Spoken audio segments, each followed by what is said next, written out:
Olá pessoal, me chamo André Menezes Feitosa da Fonseca, aluno do curso de Bacharelado em Sistemas de Informação da Universidade Federal do Pará. Em colaboração com o aluno Joylan Gonçalves dos Santos, trabalhamos na atividade 2 da disciplina Engenharia de Software, ministrada pelo professor Victor Hugo Santiago Costa Pinto, e abordamos o tema testes de aceitação. Os testes de aceitação podem ser conceituados como um conjunto de ações de teste final antes da implementação do software e visa verificar se o software está pronto e pode ser utilizado pelos usuários. O professor Marco Túlio traz a seguinte definição do que seriam os testes de aceitação. São testes realizados pelo cliente com dados do cliente. Os resultados desses testes irão determinar se o cliente está de acordo ou não com a implementação realizada. Se estiver de acordo, o sistema pode entrar em produção. Se não estiver de acordo, os devidos ajustes devem ser realizados.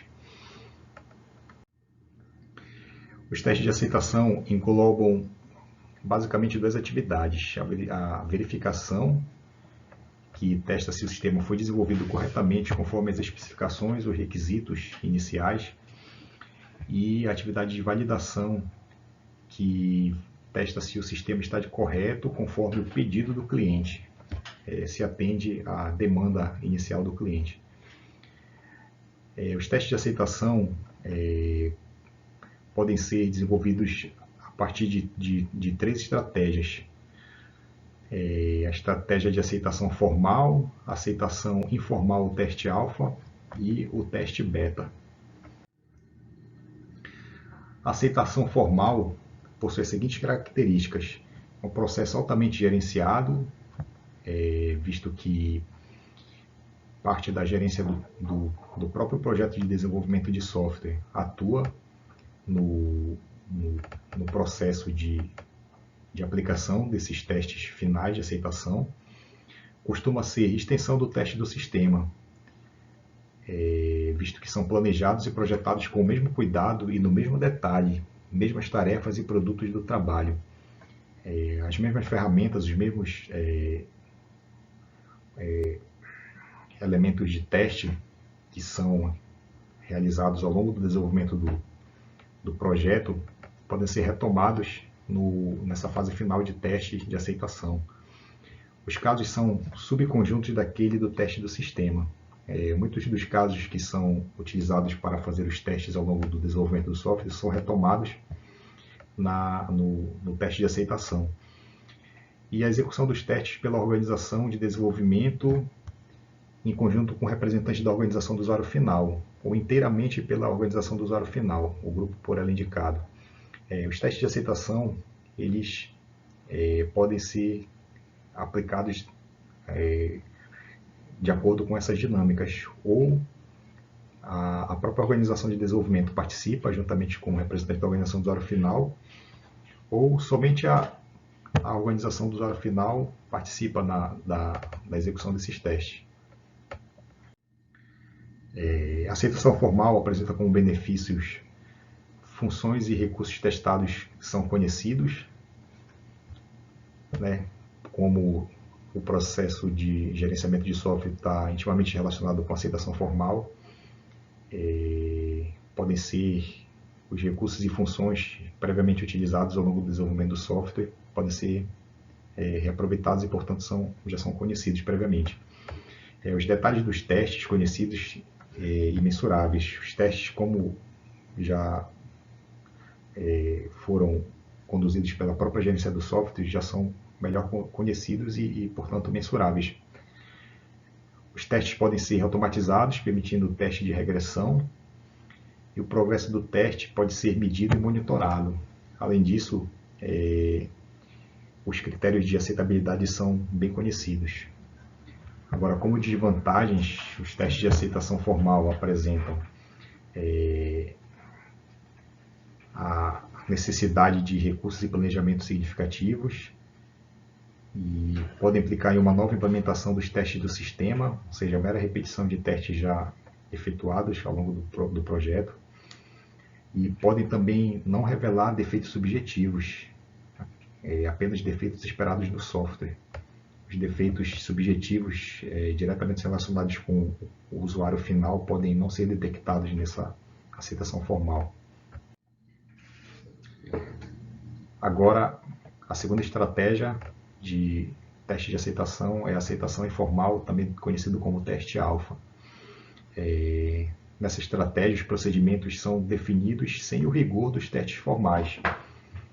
Apresentam um pouco menos de rigor e as funções e atividades de negócios são identificadas e documentadas, mas sem casos de testes específicos a seguir.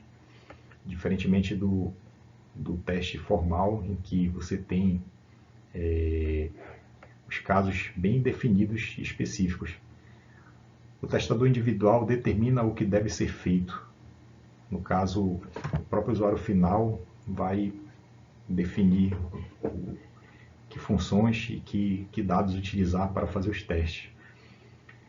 E por conta disso, por ter menos a presença da gerência no desenvolvimento dessa estratégia, é mais subjetiva que o tipo formal.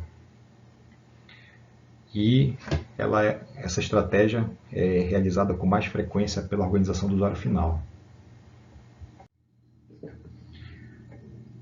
Como benefícios do teste alfa, ou aceitação informal, temos que as funções e recursos testados são conhecidos, o progresso dos testes são medidos e monitorados, os critérios de aceitabilidade são conhecidos e podem ser revelados defeitos mais subjetivos. Agora, como desvantagens, são necessários recursos de planejamento e gerenciamento, tendo em vista que o gerenciamento ele tem menor participação nessa estratégia, são demandados mais recursos para conduzir os testes de aceitação alfa.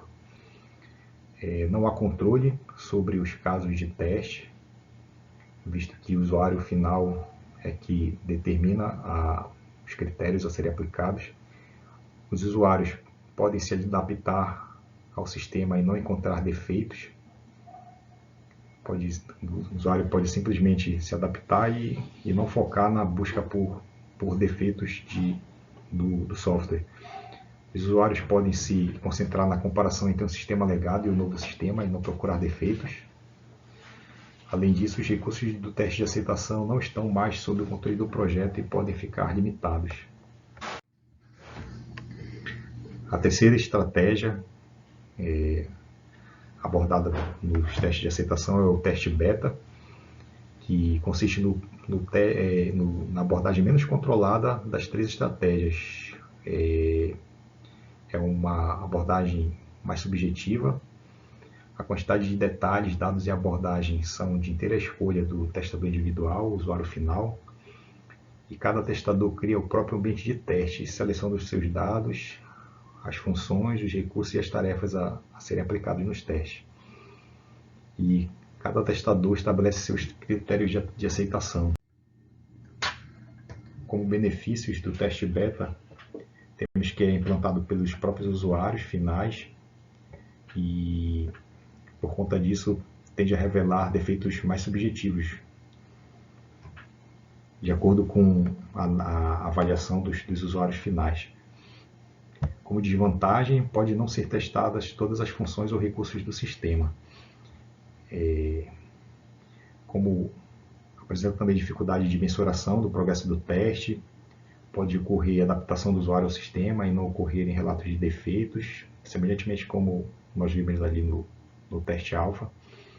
Pode haver foco na comparação com o sistema legado, né, um sistema previamente utilizado na empresa do usuário final.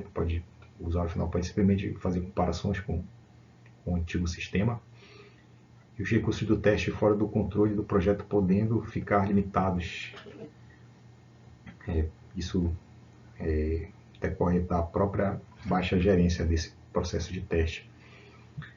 E os critérios de aceitabilidade não são conhecidos, também são determinados pelos próprios usuários finais. Aqui eu trouxe as referências nas quais trabalhamos para obter as informações. Obrigado pela atenção.